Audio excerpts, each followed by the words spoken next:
When you think of countries that are great friends, the US and the UK or Canada and America, some pairs just make sense. But what if I told you about a partnership that's been going strong for over 150 years, with massive economic ties, but most people don't even know it exists? Well, that's the weird and fascinating story of Sweden and Japan. Okay, so let's kick things off with the official story, because on paper, this relationship is seriously impressive. This isn't some new friendship that's just starting out. No, we're talking about a partnership that's been built up piece by piece for more than a century and a half. I mean, just look at this timeline. Formal diplomatic ties go all the way back to 1868. They just celebrated their 150-year anniversary back in 2018. And this isn't just dusty old history, right? It's the living foundation of shared values, things like democracy and human rights, that holds up their relationship even today. And that history, it's the bedrock for a huge economic partnership. Get this, Japan is Sweden's #2 trade partner in all of Asia. Around 1,500 Swedish companies are doing business with Japan, and about 160 of them have actually set up shop there. And it's a two-way street. Japan invests heavily in Sweden, and they're even working together on big shared challenges like aging populations. So, the takeaway is pretty clear. Officially, this relationship is rock solid. Okay, but this is where the story takes a really interesting turn. With a bond that strong and that deep, you think everybody in both countries would know all about it, wouldn't you? Well, as it turns out, that's not the case at all. And that leads us right to the core question. The real puzzle at the heart of all this. With all this shared history and economic power, what does the average person on the street in Tokyo or Osaka actually think about when they hear the word Sweden? Look at this. It lays out the disconnect perfectly, side by side. On the one hand, you have the official story we just talked about, 150-plus years of friendship and trade, and on the other hand, the public reality, which is, well, low awareness, a lot of confusion with other Nordic countries, and just a kind of vague, neutral feeling.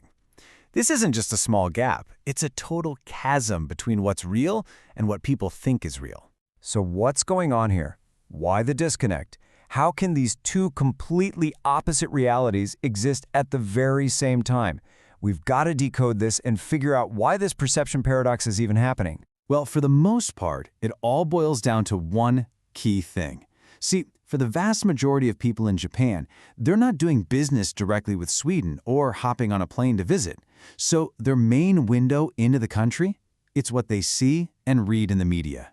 And when you actually look at what the Japanese media covers, the picture becomes painfully clear.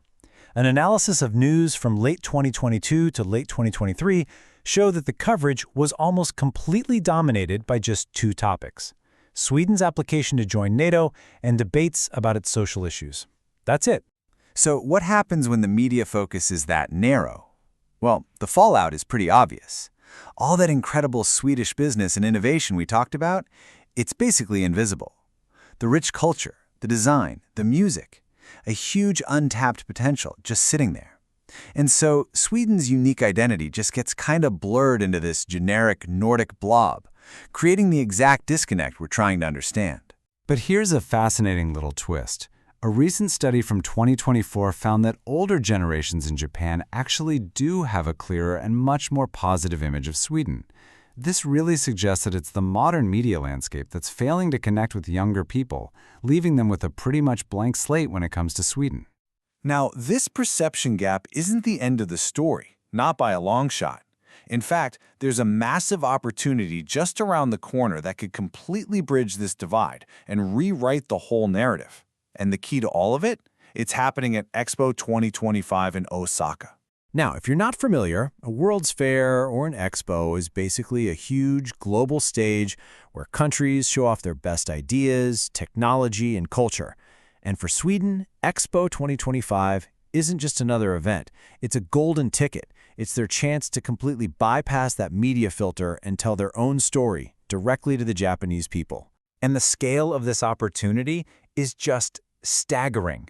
The Nordic Pavilion, where Sweden is going to be, is expected to attract almost 2 million visitors. Just let that sink in for a second. That's 2 million people, We're talking families, students, business leaders, a whole new generation that Sweden can meet face to face.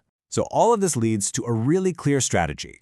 The goals for the expo are basically designed to fix every single problem we've talked about. Step 1. Just get people curious and raise that low awareness. Step 2. Make a real effort to reach those younger audiences. Step 3. Show off all the cool culture and innovation that the media always ignores. And finally, Step 4. Use all that new energy to make those powerful economic relationships even stronger. At the end of the day, this whole story about Sweden and Japan leaves us with a much bigger question, one that really applies to everyone. It's not just about two countries. In our world of constant information overload, of endless headlines and distractions, how does anything, whether it's a nation, a company, or even just one important idea, how does it manage to tell its true story? In an age of perception, that might be the most important question of all.